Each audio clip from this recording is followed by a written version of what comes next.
एक छोटे से गांव का नाम श्यामपुर था, जहां एक साधारण परिवार का व्यक्ति मोहन रहता था।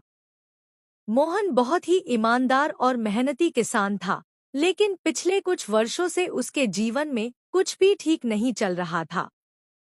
खेती में लगातार नुकसान, पारिवारिक समस्याएं और आर्थिक तंगी ने उसे पूरी तरह से निराश कर दिया था। उसने अपनी मेहनत में कोई कसर नहीं छोड़ी थी, लेकिन फिर भी उसे कभी सफलता नहीं मिल रही थी। वह सोचता, क्या जीवन में कभी कोई खुशियां आएंगी? क्यों मेरे जीवन में इतनी समस्याएं हैं?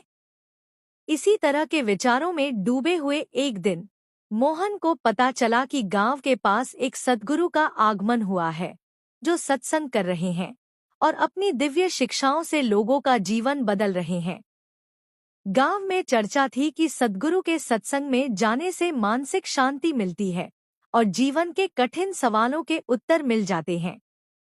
मोहन ने पहले कभी सत्संग में हिस्सा नहीं लिया था, लेकिन इस बार उसने सोचा, शायद सद्गुरु के पास मेरे जीवन की समस्याओं का हल हो। वह अपने काम छोड़कर अगले ही दिन सत्संग में शामिल होने का निश्चय कर लेता है। सत्संग में पहुंचकर मोहन ने देखा कि वहां सैकड़ों लोग एकत्रित थे।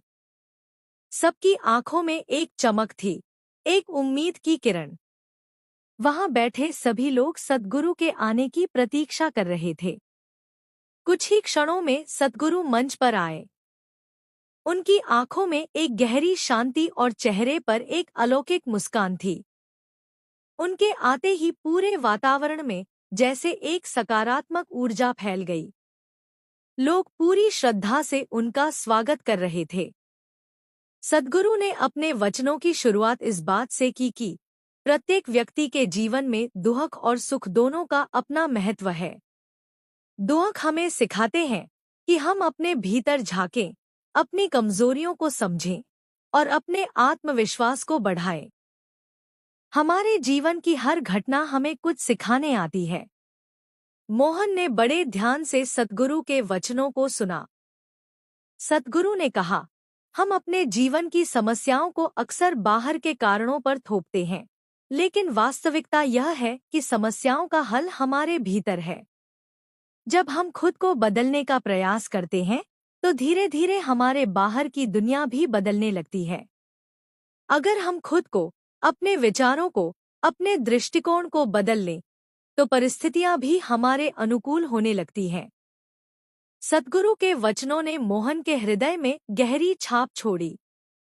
उसे महसूस हुआ कि अब तक उसने अपने दुखों का कारण दूसरों को समझा था, लेकिन आज उसे पता चला कि शायद वह खुद ही अपनी समस्याओं का कारण है। उसने सोचा, अगर मैं अपने जीवन को सकारात्मक रूप से देखना शुरू कर दूं और अपने दृष्टिकोण में बदलाव लाऊं, तो शायद मेरे जीवन में भी खुशियां लौट आएं। सत्संग के बाद मोहन ने सोचा कि वह सद्गुरु से व्यक्तिगत रूप से मिलकर अपने जीवन के सवालों के उत्तर पूछे। वह सद्गुरु के पास गया और बोला, गुरुजी, मैं एक साधारण किसान हूँ और मेरे जीवन में लगातार समस्याएं चल रही हैं।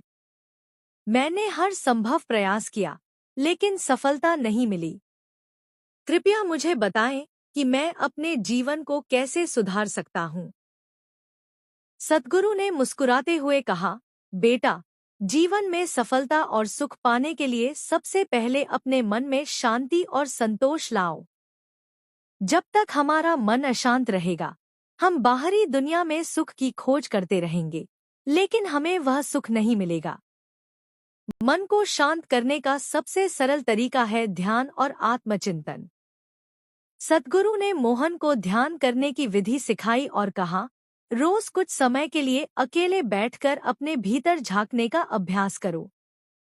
अपने विचारों को शांत करो और अपने भीतर की आवाज को सुनो। धीरे धीरे तुम्हें अपने जीवन के हर सवाल का उत्तर मिल जाएगा।